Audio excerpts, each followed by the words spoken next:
Good morning. Welcome to this launch of the World Economic Forum Global Risk Report 2020, our 15th edition. My name is Adrian Monk from the World Economic Forum. Delighted to be joined on the panel this morning by Børge Brende, President of the World Economic Forum, my colleague Mirek Dusek, by John Drizek from Marsh McLennan, by Peter Geiger from Zurich, and my colleague Emily Farnworth from the Forum, who runs our climate work. We'll be hearing from each and every one of them this morning. Hope you've all had a chance to look at the highlights from the report that's on your seats. For everyone joining online, there's a website you can go check the report out. But I'm going to start by looking at the headlines from this report and the things that are really causing global concern. And I'm going to turn to that to Børge Brende. Børge. Thank you, Adrian. Good morning, everyone. Thank you for joining us at the presentation of the 15th Global Risk Report by the World Economic Forum. The launch is taking place just a couple of days before our 50th anniversary in Davos next week. And I have to admit that the global risk picture is worrisome. And we are also seeing risks that are also increasing that we have to really deal with. If we look at the report, it is a fact that the last 5 years have been the hottest ever on our planet, and we are seeing that climate change and also environmental risks long-term are increasing in the survey. For the first time in 15 years in our risk report, when we look at the 10 years outlook, climate change and environmental risks are 5 out of 5 when it comes to likeliness in the report, and 4 out of 5 when it comes to impact. So climate change, loss of biodiversity, water scarcity is the major long-term risk. The planet is heating, the ice is melting, and we see that the library of species are on fire. And we have to take this really, really serious. And we have to change our approach. The cost of inaction today far exceeds the cost of action. That's why we now have to start to implement the necessary policies to deal with climate change. It's also very interesting if you look at the younger generation in the survey that we have done for the first time among global shapers. We see that climate change and environmental issues are 5 out of 5 in both categories. 5 out of 5 when it comes to likeliness in the 10 years perspective, but also 5 out of 5 when it comes to impact. In the survey among experts and global leaders, we see on the impact, we see also weapon of mass destruction being 1 out of the 5. If you look at 2020, this year, and the risks, we are seeing that the main risk that we are faced with, according to the survey, more than 75% of the leaders and also the experts put global geopolitical and economic turmoil and fracturing at the top. We're seeing looming trade wars, we are seeing geopolitical instability, and we're also seeing that this is having negative impact on global growth. We are faced with a synchronized slowdown in the global economy, and we're also faced with the situation where the ammunition that we have to fight a global potential recession are more limited. We see the debt level higher than before the financial crisis in 2008. We also see that trade is now decreasing globally, and we know that trade has been also the engine of growth. And we see that the monetary tools available when in many countries you already have zero interest rates are more limited. And we know that because of the geopolitical tension and lack of cooperation, there would be more difficult to also get global consensus on approaches to deal with such a slowdown. Because that was the strength in 2008, that the global leadership came together and agreed on unorthodox policies to fight a global slowdown. So we are faced with a complex global risk picture in the run-up to our annual meeting. What we are seeing, though, in my view, is that the only way to really mitigate the risk is that we come together in a multi-stakeholder way, where we also mobilize business, civil society, and governments. That is also the approach of the World Economic Forum in the 50 years, where our organization, the International Organization for Public-Private Cooperation, has been working. Thank you. Børge, thank you very much. Mirek, you've been involved behind the scenes in putting this report together. Can you give us a little bit of a deeper dive into some of the numbers and figures behind it? Thanks, Adrian. Indeed, let me give you a little more detail. I'll talk about the survey results, and I'll show them to you. And then I'll talk a little bit about the thematic chapters that are really allowing us to delve deeper into some of the issues. Some basics for you. We survey every year between 700 and 1,000 people from all walks of life. This year was close to 800 respondents, and as Børge mentioned, this year for the first time we overlaid that with young people, representatives of the future or the younger generation, which gives us some additional results. What we do is we ask two questions. One is for the year ahead. So what are the risks that are most likely to increase for the year ahead? That would be 2020, because we conducted the survey in September, October last year. And then we ask, of course, about the long-term risks over a 10-year horizon. So the 2020 top risks, some of them Børge addressed. So just very quickly, top of the charts, if you will, is economic confrontation, which is confrontations among major powers, which is a repeat from last year. Domestic political polarization, number two. So really the complex geoeconomic, geopolitical picture internationally, and also a heightened atmospherics in many societies.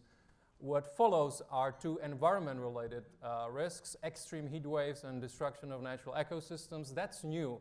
Last year, we didn't have that for the imminent short-term risk, and it could again be stemming from that wake-up call 2019 around the public consciousness around the environmental risks. And the fifth one for 2020, according to the survey, of course, is cyber attacks on critical infrastructure, health, transport, energy, and cyber attacks has been something we've been tracking for a number of years. So those are the short-term risks. Long-term, as Børge said, this is the big story, environmental risks, and I'll not go into details there, but it is for the first time that we have these top 5 risks on a likelihood all environmental. Let me show you the historical evolution here, which could be quite interesting. You see 2007 all the way to 2020, and you see the story of the blue at the beginning, the economic risks, we colored them blue, and then over time, you see this evolution to more green and purple being technology risks. And mind you that we, of course, started really tracking the environmental risks for a number of years now, so it's not something that is completely out of nowhere. So the thematic chapters, very briefly. The first chapter is an unsettled world. Børge talked about it. To me, personally, this unlocks the whole report. It is the super risk, if you will, because all the other risks that we need to contend with, there is this drag on us being able to tackle them, which is this more polarized, more competitive world there. This follows with is followed by the Frank Fundamentals, a chapter around economic systems and the interplay of the economic systems with the heightened social atmospherics in certain countries. I will not repeat around, of course, the debt levels, lower trade volumes. We also see a decrease in FDI over the past few years. So this is just now we are in a synchronized slowdown, and do we have the tools necessary to get out of it? Two other chapters around the environment. So connected to the fact that we do have the environmental risk top of the chart. So a decade left around, of course, the risk of or the imperative of climate mitigation and adaptation. And then save the axolotl, which is this animal, a salamander-like animal living in Mexico, almost extinct, very endangered. And it's the embodiment of the accelerated biodiversity loss that we're tracking. We're right now at a moment when the biodiversity loss is at a most heightened pace. According to conservative estimates, we're losing between 200 and 2,000 species every year. So this is something that, of course, is of critical importance. And finally, we have two other chapters where we delve into technological risks and healthcare risks. Technology, we track a lot cyber theft and cyber attacks. And we also write about, of course, the lack of technology governance globally. And so we see all these, what we call fourth industrial revolution technologies that are really reshaping industry, economy, and societies at large, but we don't seem to have the momentum necessary to really have agreed protocols on those to make sure there is a positive impact for society. And healthcare, we think this is a blind spot. That's why we write about this, because there is these lingering risks.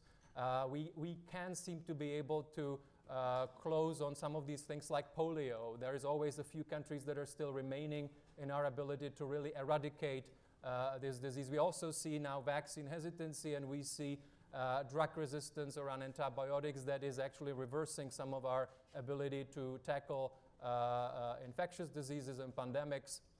And then we, of course, have some new risks stemming from some technological advances, and of course, the biggest killer now is the non-communicable diseases and what it means for healthcare systems. Mira, thank you. John, can you just take us through what companies can do to adapt and respond to some of these massive risks that we've outlined in this year's report? Sure, and thanks, Adrian, and good morning, everyone. As you've just heard, around this year's report, probably the most striking aspect is the clustering of the top risks in from the environmental sphere, and that is the first time in the report's history that the top 5 risks on a long-term likelihood basis are all from the environment. So I want to focus my comments there and focus on the response of companies to this emerging pressure. So just a couple comments on the climate. I mean, it's a situation where all key indicators are pointing to that this is a situation that's bad and it's getting worse. Climate impact is very visible in 2019. You saw it in wildfires and in Australia, in California, in Europe. You saw it in cyclones and floods and other forms of extreme weather.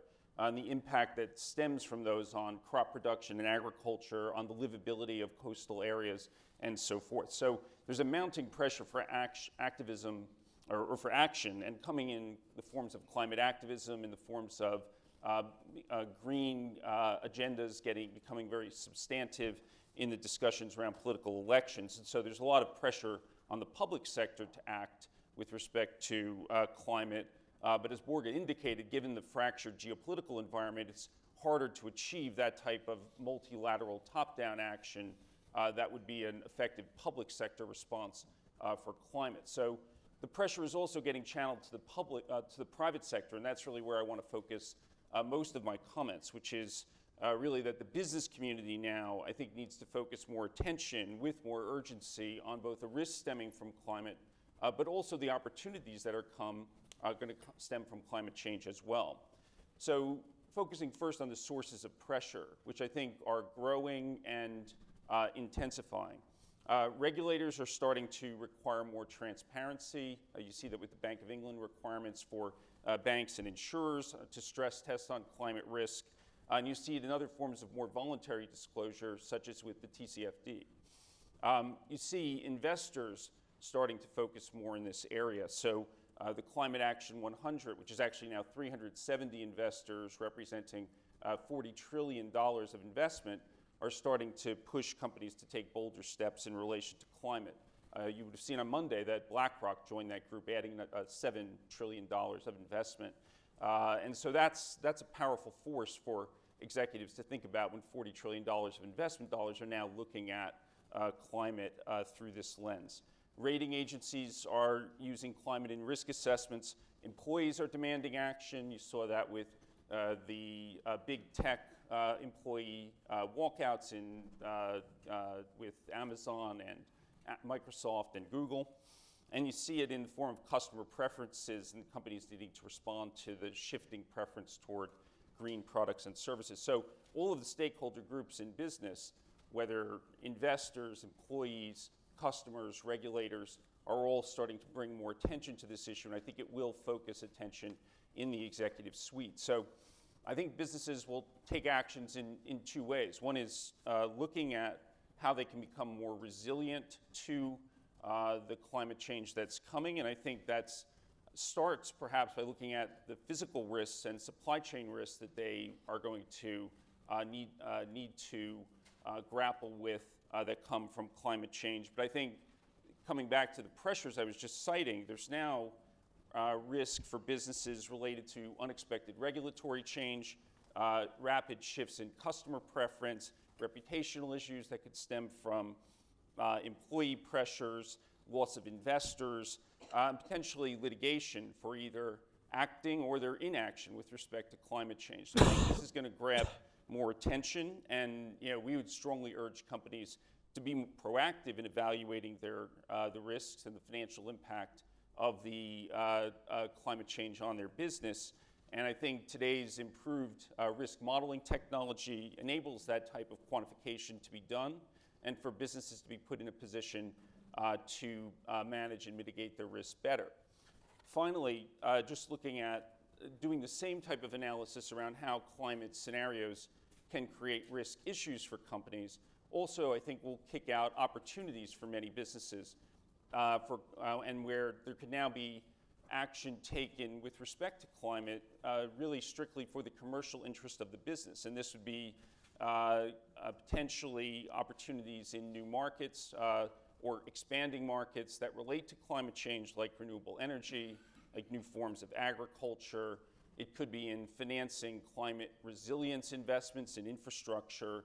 It could be in innovating new insurance instruments to transfer risk from the public sector to the private sector and help rebuild communities quickly. And I think other opportunities will emerge really just in response to more climate-sensitive customer preferences.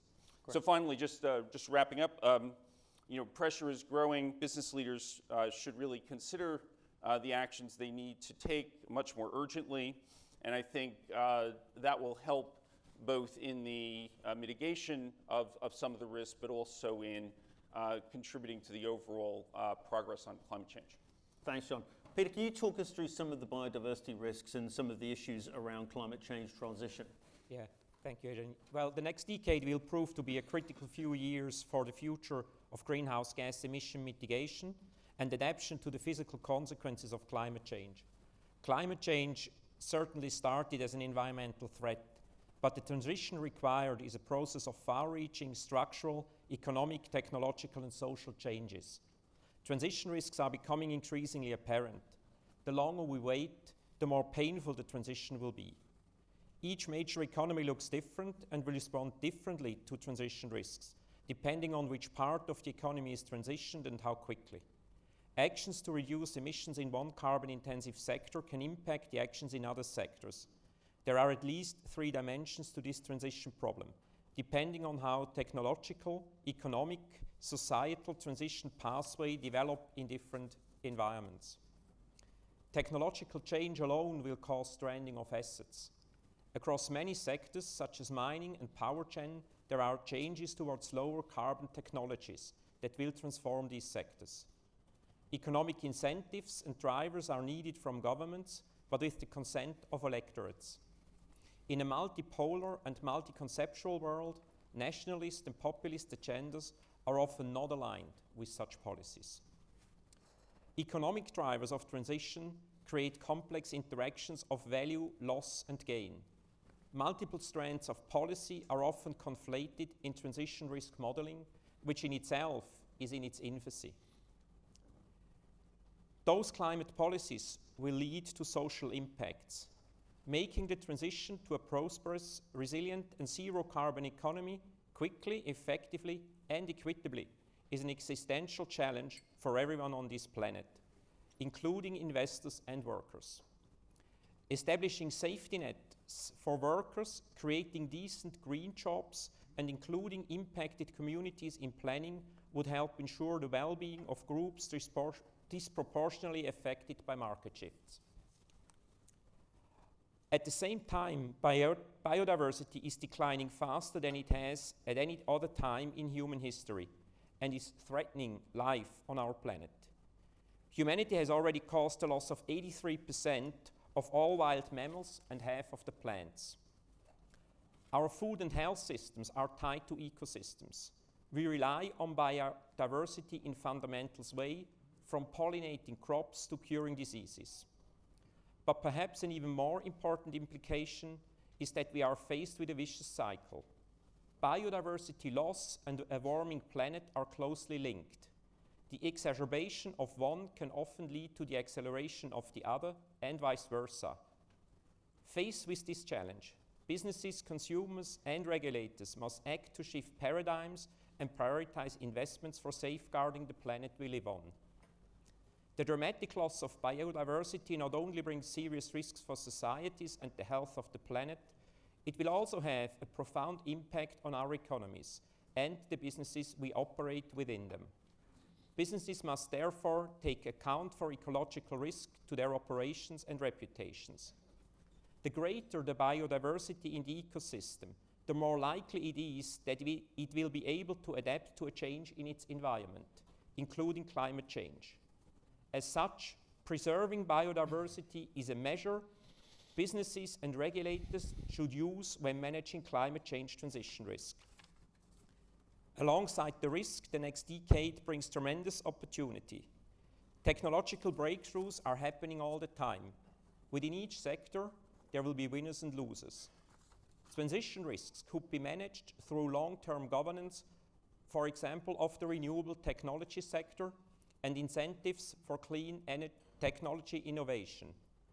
For emerging economies, technological exchange can help create conditions for forward-looking investment and enhanced involvement. Transition plans must also consider access to energy overall, which today is unevenly distributed. The transition cost estimates are high. However, we start to see the cost of not acting, and those costs are equally real. For all of us in the room, in the boardrooms and in the governments, now is the time to take action. Thanks, Peter. Having depressed the heck out of everybody with this report, it would only be right if we offered some glimmers of hope and positivity. So, Emily, you work across the Forum's climate change initiatives. Can you give us some reason not to leave the room via the window, but to sort of take the elevator down? I hope so, Adrian. Or the stairs. Or the stairs. Wonderful to be here. I have the privilege at the World Economic Forum of being able to work with many leading businesses, governments, NGOs, and other sort of representatives from society that are really kind of wanting to drive how we can shift gears and solve the climate emergency challenge rather than just kind of hold up their hands, worry about it and not do anything. We have a group of CEOs, our Alliance of CEO Climate Leaders. It's about just over 80 CEOs that have voluntarily stepped forward and decided to really kind of hold the baton on driving change within their own businesses.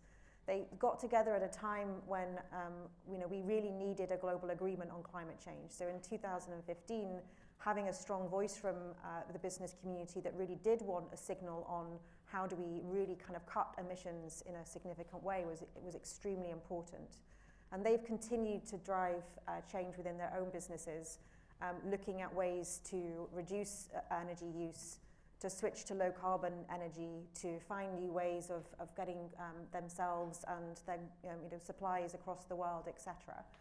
And we're starting to see the signs of this leadership group to really bring down the emissions. We can see that leading businesses that do respond to surveys on reporting their carbon footprints are actually on track for reducing emissions quite significantly, almost to a point where the scientists are telling us that we need to be. But we do know that this is a leadership group that goes beyond just the 80 CEOs that we work with. It's a leadership group that across the world is sort of really pioneering what needs to happen. But it's nowhere near where it needs to be. We know that global greenhouse gas emissions have been rising about 1.5% per year for the last decade. What we need for the next decade is to kind of reduce them by 5% per year. So we have an enormous challenge ahead. The good news is that because there have been so many leaders in this space, we know what works. And so it's really about penetrating and accelerating what we know works, and so that we can speed up switch to renewables, we can speed up energy efficiency, we can make sure that emerging economies are leapfrogging to clean technologies rather than building the old dirty stuff. But at the same time, we know that some sectors are a little bit more tricky to tackle than others.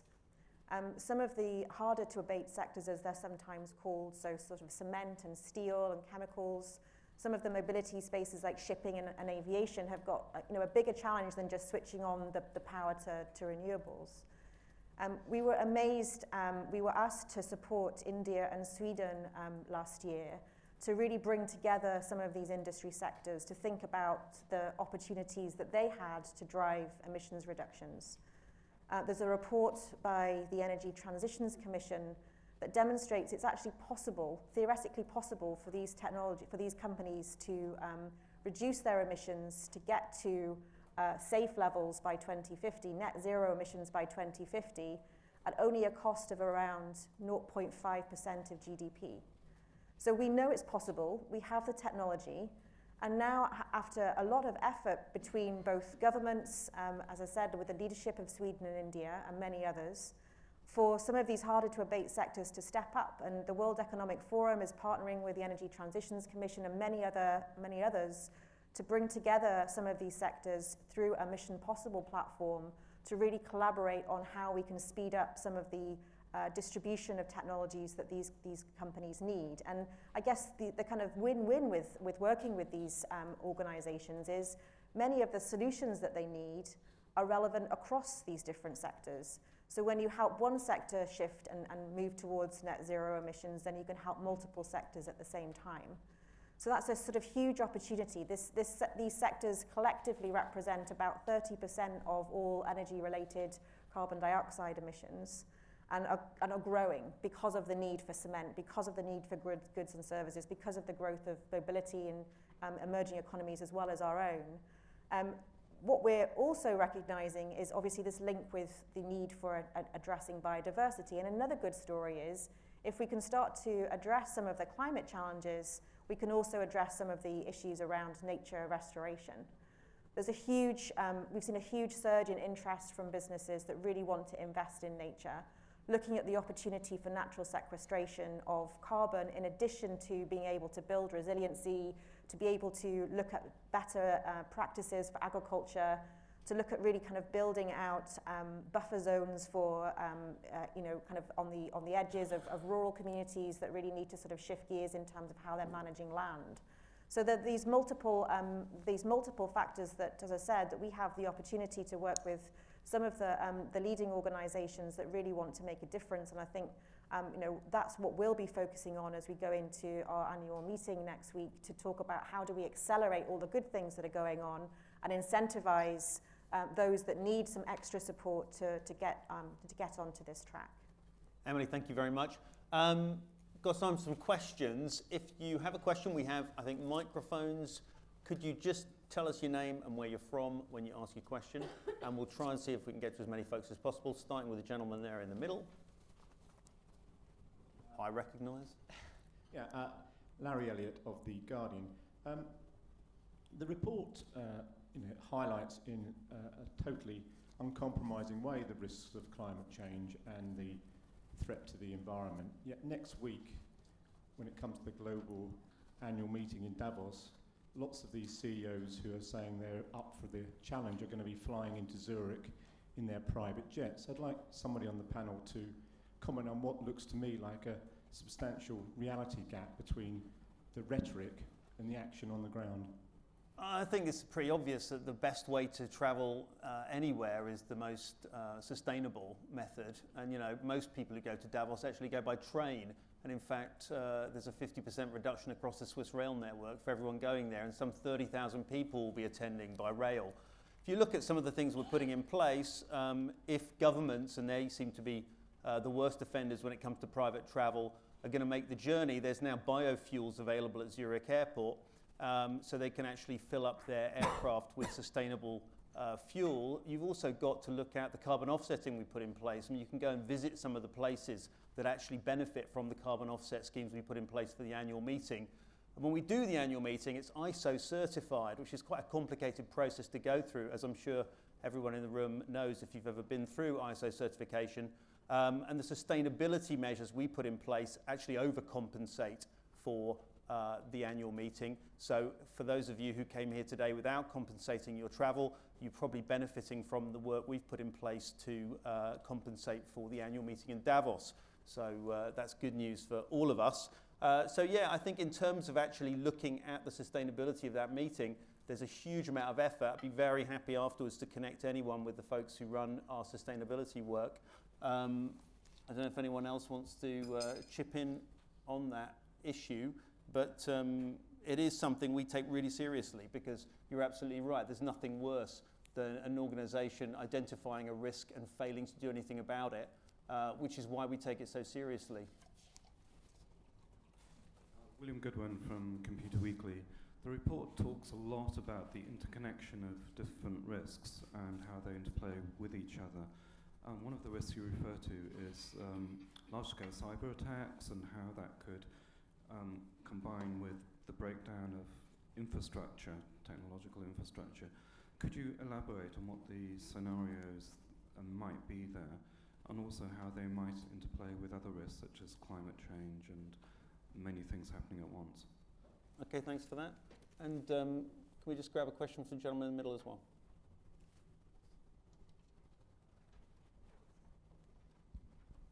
Hi there, Oscar Group from Yahoo Finance. Sorry. A lot of people think we've already reached a tipping point on climate change. I was talking to somebody the other day who was reading a position paper suggesting we introduce rationing as a way of trying to, radical action to try and tackle these issues. Deutsche Bank put out a report last week saying that many of the changes needed to combat it may shock citizens and be difficult to administer in democracies.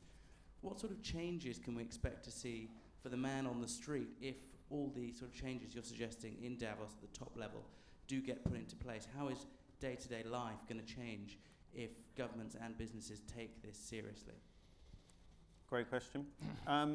Just turning to the cyber attack issue, Mirek, do you want to pop in on that, maybe John?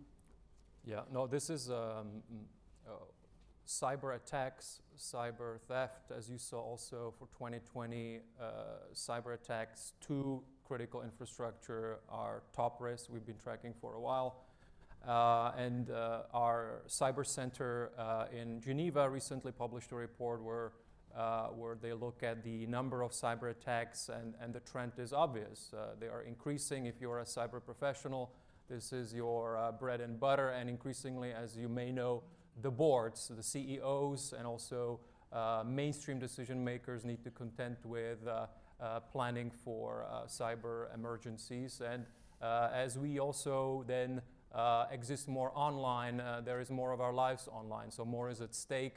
One of the critical infrastructure pieces we talk about is healthcare data and healthcare systems, and we've already seen occurrences of breaches there, and that of course then is connected to privacy and other issues that are related to the health systems risk that I talked about. So there, I didn't have a chance to elaborate on that, but one of the emerging risks is exactly that we exist more in technology, we're more online, our health data is more online, and then we are then more vulnerable there in terms of cyber attacks.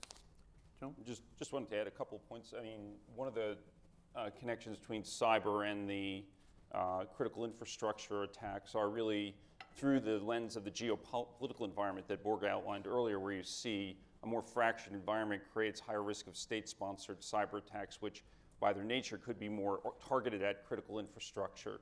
And so I think there's a concern there. The other point I'd underscore with cyber is there's a second survey that we do with the Global Risk Report, which is focused on business community and business leaders discussing where their top risks they face are. And in advanced economies, cyber attacks continues as the #1 risk in this year's report. And it's obviously of high concern for businesses and a risk that data fraud and theft is another technology risk that kind of came to the fore this year. So I think I wouldn't underestimate the importance of technology risk, even though this year's report had a centerpiece on climate. Peter? Well, I mean, you ask about the impact on the man on the street. This is the 15th edition of the Global Risk Report. I see a lot of iPhones out filming us. 15 years ago, none of those existed. And I think the key is the world will look different 10, 20, 30 years from today. We have no idea how it will look like.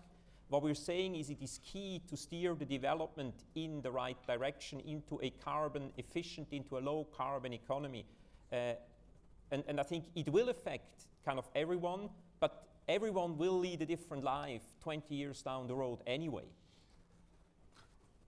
Emily, we just heard about the costs to individuals, and you outlined some of the measures that are being taken. Do we need very stringent, almost climate wartime conditions to bring about the reductions you've been talking about? Yeah, it's interesting in terms of how it might impact the day-to-day, individual. I think some things probably nobody will notice.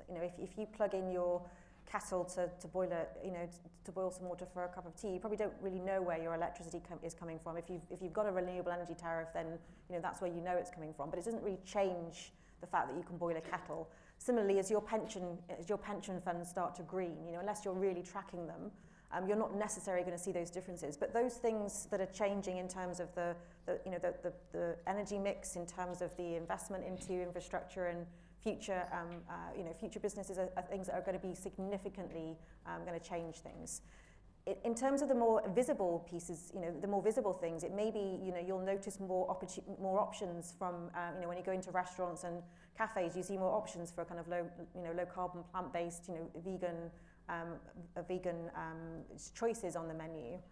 You may proactively choose to fly less, or to choose a particular car, or to not drive at all, and to actually to take the benefit of options around sort of, I'm sure incentives for public transport.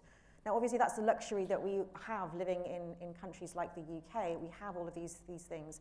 I think, if you're an individual that is, in one of these industries that's in transition, then you probably feel it a little bit more acutely, and thinking through kind of where those opportunities are next, and thinking through kind of, how you might be able to address kind of like some of the sort of the future prosperity for you and your family is probably a little bit more acute. And again, in the context of different parts of the world are sort of being able to experience the shift to a low carbon economy in more ways than others. But as we see this increasing interest in investing in low carbon futures, in kind of nature restoration, I think we'll start to create a lot more visibility about all the good things that we'll see as we transition. So some of the economies that have made that transition successfully, and where we've seen people do that, are in Scandinavia, for example. You've been involved in politics for 20 so years. How do you see the kind of political dynamic working out in terms of the kind of measures needed to get public and popular effort behind this kind of climate change crisis? Good question. When I became a Minister of the Environment in 2001, in Norway, I was struggling with the same thing that we're struggling with today. I think the perspective is that we look at cost of action. But the challenge is, as I also mentioned previously, is that the cost of inaction far exceeds the cost of action.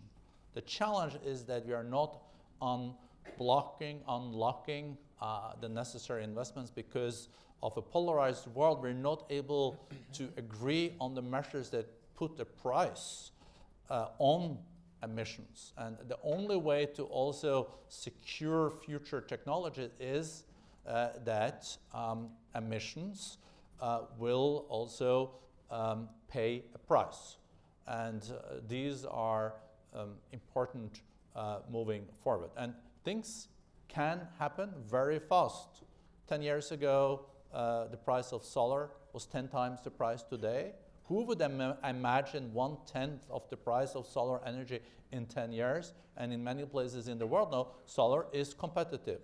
These are the technologies that we need also in the future to make sure that we are on a sustainable track when it comes to climate change. And we only have a very small window. And if we don't use this window in the coming 10 years, we will be faced with a situation where we're moving around the deck chairs on Titanic. That's the reality. But people feel, Emily talked about the costs, the social costs of the transition. In France, you have people who feel that, the costs are being borne by them as diesel owners and that they're having to pay. And if you like, this kind of popular backlash against what they see as a kind of green imposition. Do you think that's something that government's going to be able to deal with, or there are measures that we can take as policy professionals, as policymakers, to mitigate against those kind of changes? There's no alternative to dealing with it, and I think moving from kind of red taxes to green taxes also has to come with the perspective of addressing inequalities. And as I said, when we look at the risks for 2020, 75% of those that are pointing at risks point at domestic polarization as one of the major risks, and this is also including inequalities. And the reality is that leaders also have to look at the domestic tools that you have available. And of course, taxes are one of them, but taxes also have to come in a way that you say, if we then put a price on some of the actions that you don't want to incentivize, you also have to look at the situation for those that are paying those taxes. So you have to maybe then reduce some others, and you also have to look at it in a way that those that are already under pressure, feeling that their salaries have not been increasing, inequalities have been growing, and the Gini coefficient have been moving in the wrong direction, has also to have a package where they feel that they will benefit from it, not only benefit from the long-term positive effects on their children, grandchildren, and themselves when it comes to climate change, but also that they will come out in an okay way when it comes to this year's salary and what you're left with. Start at the front and we'll work our way backwards. Phil Aldrich at the Times. There's a question about China, obviously, on both when you talk about geopolitical tensions and on climate change issues. And I'm just wondering whether you guys, obviously, because China's a huge carbon emitter, and there are tensions in the multilateral system, particularly with China. So I wondered if you believe that China was engaging sufficiently on both measures, because without China's sign up to this, it's going to fail. Great question. A couple more from the middle. Lady there and gentleman there. Keep your hand up. Lady there, gentleman there.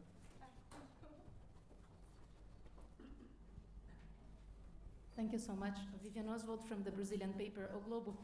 We are discussing here climate emergency, and we have been watching fires in Brazil and in Australia, and I would like to know how to deal with the governments and businesses from those two countries where we see some resistance in dealing with climate change at this very moment.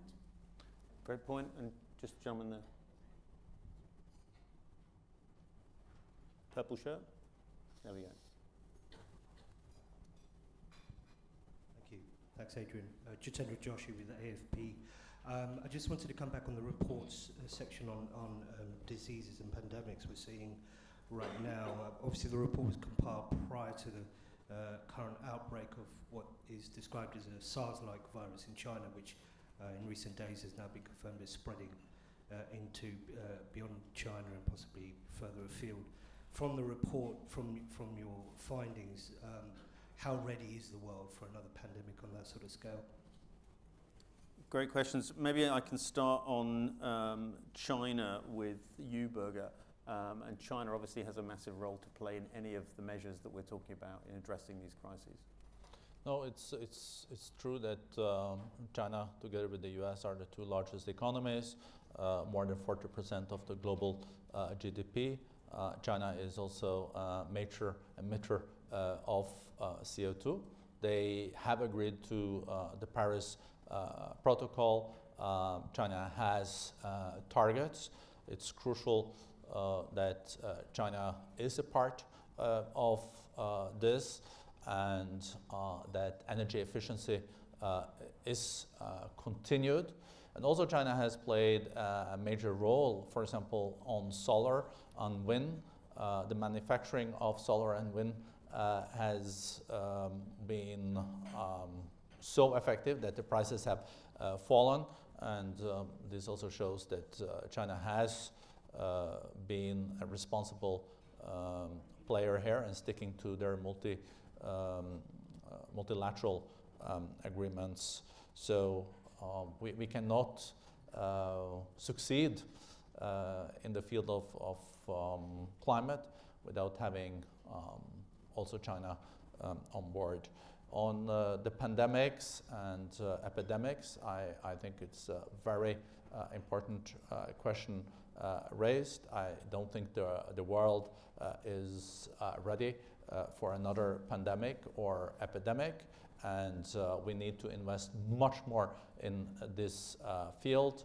We have to develop potential vaccines for meeting pandemics and also epidemics, and this is one of the blind spots I feel when it comes to the coming years. Mirek, maybe just turning to you just a little bit more on the pandemic thing before moving to Peter and John and Emily on the governments. Thanks, and we have just the lead author of the report here, Emilia Franco, so acknowledging you as well. No, I think it goes back to the unsettled world, because if you talk to professionals that are dealing with pandemics and epidemics in the global system, they are worried because a lot of it, of course, is also dependent on self-reporting, and right now we have this drift from cooperation to competition. So this also affects the risk landscape when it comes to the future pandemic and epidemic, in addition to what Borge mentioned about the capacity to react. John, Peter, you have global businesses. You doubtless have customers in Brazil and Australia. How do you get through to governments that the issues that you're insuring are issues that they need to pay attention to? Is it just risk premiums going up, or are there other mechanisms to make them aware of the measures needed to be taken?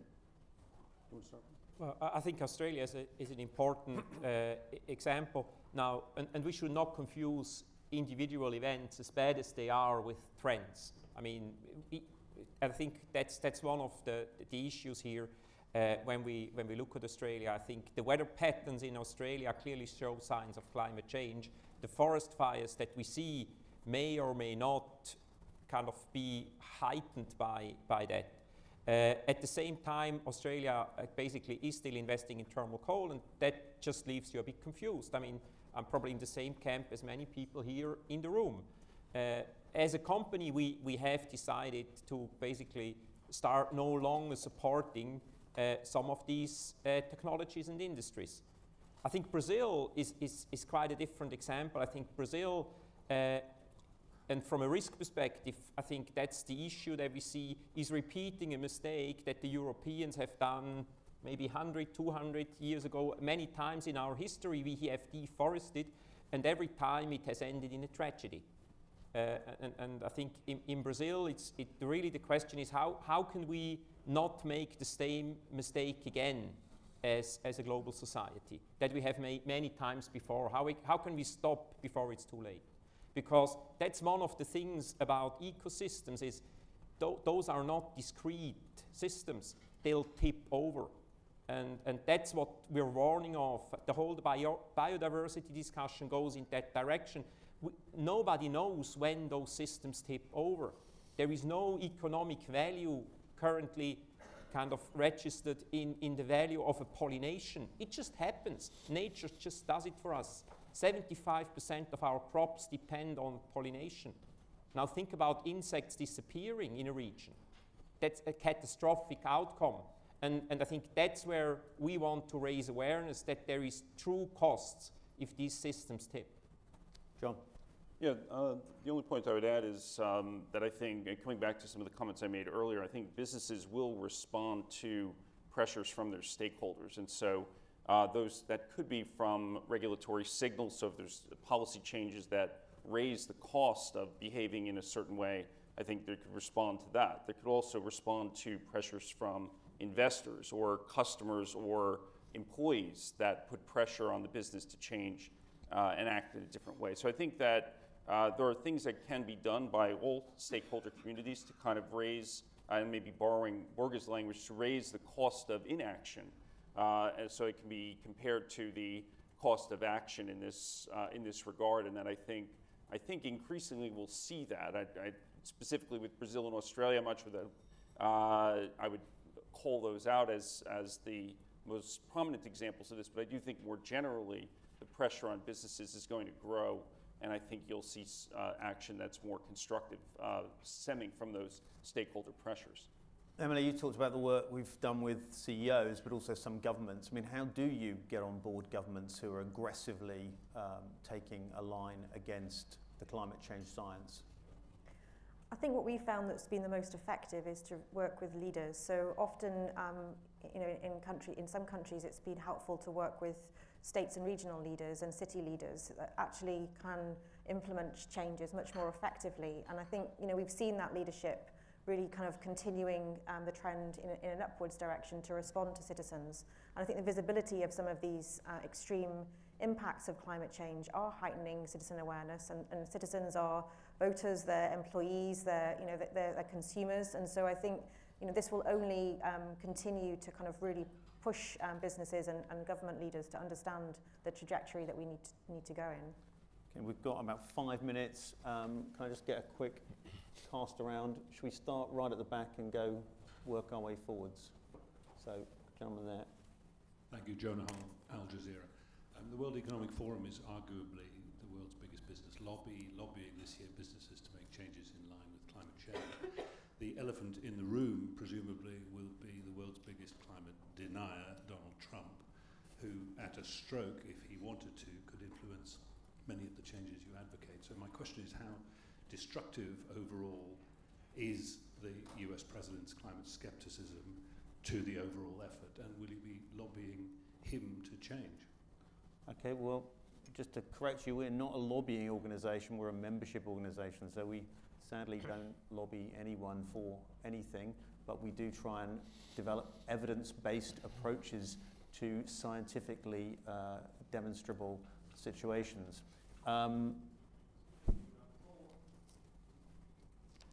We got the... Sorry. Thank you. Paul Walsh, Insurance Era magazine. I have a question specifically for Peter. In light of all the findings that we've discussed this morning, what would be your specific advice for insurers, and what action should they take in light of all these findings? Great. And the lady just ahead. Hi, I'm Laurie Gehring from the Thomson Reuters Foundation. I was interested in this issue of these signals to business, because we've seen clearly that the Paris Agreement hasn't provided the necessary signals, and we've been talking about how government hasn't provided those. And John has talked a little bit about what he sees as some of the signals coming, but I'm curious what you all think are the really powerful signals that are going to drive business to really begin to change this thing where our emissions are still rising. I mean, is that people in the streets? Is that Extinction Rebellion and these youth movements led by Greta Thunberg? Is that the financial cost of losses in supply chains, in doing business, and in pressure? Where do each of you see the real pressure coming to make the changes at the scale and the speed needed? Just got a couple questions. Gentleman there, gentleman right at the front. Then I think we'll have to gallop through the answers. Hi, my name is Niloy Siam. I'm from China Global Television Network. Going back to geopolitical risks, I just want your observations on the recent tensions in the Middle East, especially when 1/5 of the global oil supply passes through the Strait of Hormuz. What do you think those risks playing out in 2020 would look like? Thank you.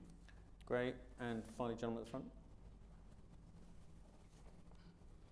Bode Oshosami, Arise News. Two questions very quickly. If you look at the global risks landscape, the 2020 picture, it looks from just looking at it like a broad brush in the sense that would this apply equally in various regions and various economies? For example, would you say fiscal crisis, unemployment, critical infrastructure, and failure is less impactful or less likely than data fraud in somewhere else? So I want to understand how that plays in different geographies. And then, of course, in economies like South Africa and indeed Africa, where they've had to contend with unemployment and some of these other more pressing poverty-type issues, how are you able to gain the attention of the leaders to take actions that are more climate-friendly? Okay, I might turn to Emily on that one. John and Peter, maybe we can get your views on some of the industry issues raised. Perhaps Mirek, turn to you on the geopolitical issue. And Borga, we just talked about the role China has to play in all of this. First question was really about the US, which is still the preeminent economy, and that must have a huge role to play in any set of solutions that are being proposed. No, you're right that China and the US is more than 40% of the global economy. So the steps that these two nations are taking are crucial for all of us. And as mentioned, President Trump will be in Davos next week. And I think it's crucial that also leaders from all over the world use this impartial platform for dialogue. And I'm pretty sure that questions related to trade, the importance of de-escalation of the conflict in the Middle East, and also climate change will come up in the dialogue.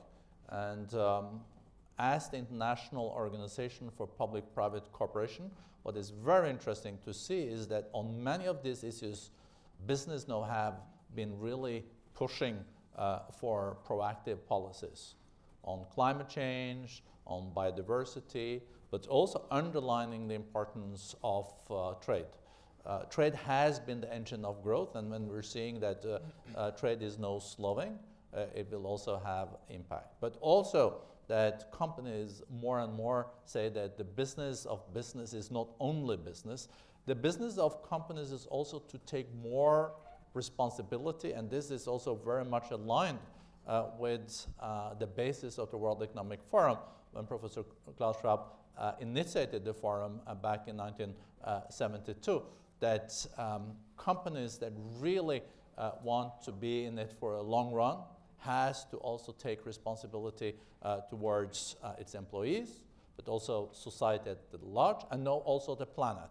And when you're moving from capitalism to talentism, the companies that also attract the best talent are companies that take a broader responsibility. That's where you would like to work, in companies that really, really care not only about next quarter, but the next decade. And this needs to be the decade of implementation. We have to start to walk the talk on all the issues that have been mentioned here today, or we will end up with bigger problems in a decade. John Peter, just want to address the specific insurance industry points that were raised. Okay, I'm just going to comment quickly on the signals question that around climate. I would just say watch the investor dynamic, because with $40 trillion of investors that are now signed up to Climate Action 100, I think business leaders are responsive to their shareholders. These investors own these companies, or at least own parts of these companies that are meaningful, and I think that will be a source of significant pressure, in addition to obviously the signals that they'll get from employees and customers and so forth. But I think the investor pressure will grow. Peter? Well, as an insurance company, we use a lot of historical data for pricing. So the first piece as a risk officer is that I can no longer trust my history. I mean, if weather patterns fundamentally change, how do I look at kind of the probability and the severity of the events? That's a big challenge for our industry. And the second is just good practice to run a sustainable business. A sustainable business is basically a very long-term perspective, and an insurance company that wants to be sustainable will take a view on where the transition goes. And you don't want to be stuck in things and technologies, industries that are obsolete, and you want to find the winners of the new economy. So, but that's just good business practice if you run a sustainable business with a long-term perspective. Thanks. Mirek, do you just want to address that geopolitical question and specifically, you know, an area of your expertise in the Middle East? Yeah, it so happens I work on the Middle East. So obviously there are long-standing fault lines in the region that, of course, the World Economic Forum has always worked on dialogue around those: Israel, Palestine, Syria, Iraq, Libya.